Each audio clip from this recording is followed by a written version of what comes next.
Soczykowate obok astrowatych są jednymi z największych rodzin w świecie roślin. Występują na całym świecie. Niektóre niestety są zagrożone wyginięciem i w wielu miejscach znajdują się pod ochroną. Główną przyczyną jest pozyskiwanie roślin z natury. Uważa się, że niektóre gatunki wymarły już na wolności. Na szczęście na całym świecie wiele firm zajmuje się produkcją soczyków, zarówno żywych, jak i sztucznych, które dla niektórych również mogą zastępować żywe.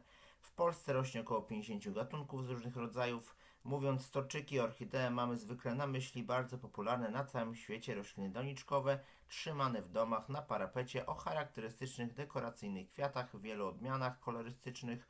W przypadku tych roślin wyróżniamy razem wzięte olbrzymią ilość rodzajów, gatunków, mieszańców, odmian. W uprawie u nas znajdują się praktycznie tylko rośliny wyhodowane przez człowieka. Do jednych z najpopularniejszych rodzajów należy zaliczyć np. Phalaenopsisy, które pierwotnie zasiedlają m.in. południowo-wschodnią Azję. Są to rośliny zielne z długimi, licznymi i łamliwymi korzeniami przybyszowymi, pokrytymi białopodobnym tzw. welamenem, który służy do łapania i magazynowania wody oraz zamocowuje roślinę do podłoża danej powierzchni. Poszczególne gatunki, nawet występujące w tej jednej grupie, mogą się różnić od siebie w budowie, jak i w przystosowaniach, w zależności od danego środowiska, w którym rosną. Niektóre wchodzą w mikoryzę z grzybami, dzięki czemu zyskują większą odporność na patogeny, trudne warunki i tym podobne. Jest to wręcz warunek konieczny, aby prawidłowo się rozwijać. W uprawach możemy również natrafić na preparaty mikoryzowe. Uprawa. Pędy kwiatowe, jeśli nie są zamocowane przy paliku, mogą rosnąć na boki. Kwiaty utrzymują się długo oraz rozwijają się stopniowo, co za tym idzie, przedłuża to kwitnienie. Rośliny możemy sprowokować do powtórnego kwitnienia poprzez ucięcie przekwitniętego pędu, tak aby zostały 2-3 węzły. Wówczas roślina może wypuścić pęd boczny. Aby wypuściła nowy, silny pęd, należy wyciąć cały, jednak wtedy będziemy czekać dłużej na kwiaty. Rośliny z reguły są łatwe w uprawie, choć może to zależeć od konkretnego gatunku lub sposobów uprawy.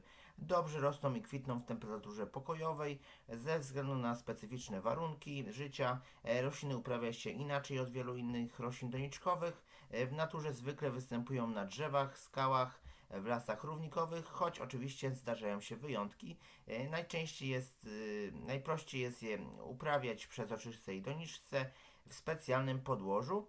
Takie podłoże teoretycznie możemy sami zrobić, jednak dla paru roślin najprościej i chyba najtaniej i najlepiej będzie kupić worek ze specjalistycznym podłożem do storczyków w sklepie ogrodniczym.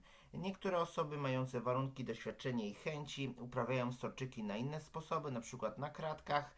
Rośliny preferują miejsca jasne, ale nie na bezpośrednim słońcu.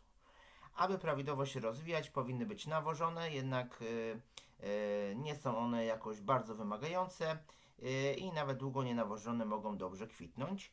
Pamiętajmy, że często w samym podłożu znajduje się już jakiś nawóz na jakiś czas. Jeśli chodzi o nawozy do storczyków, jest tutaj duża różnorodność i można je znaleźć w wielu miejscach. Są one chyba najpopularniejszymi nawozami, dostępnymi niekoniecznie tylko w sklepach ogrodniczych. Poza tym można stosować nawozy naturalne. Podlewamy wodą o temperaturze pokojowej, najlepiej deszczówką lub przefiltrowaną raz na jakiś czas. Umiarkowanie, gdy podłoże przeschnie. Nadmierna wilgotność powoduje gnicie. Aby podlać, najprościej jest przenieść doniczkę nad zlew, miskę i zalać je wodą, tak aby woda przepłynęła przez podłoże. Łatwo bowiem można przelać podstawkę. Nie należy zostawiać wody w podstawce. Rośliny przesuszone mają pomarszczone liście. Po przesadzeniu nie podlewamy roślin przez około 2 tygodnie, tak aby ewentualne rany mogły się zagoić.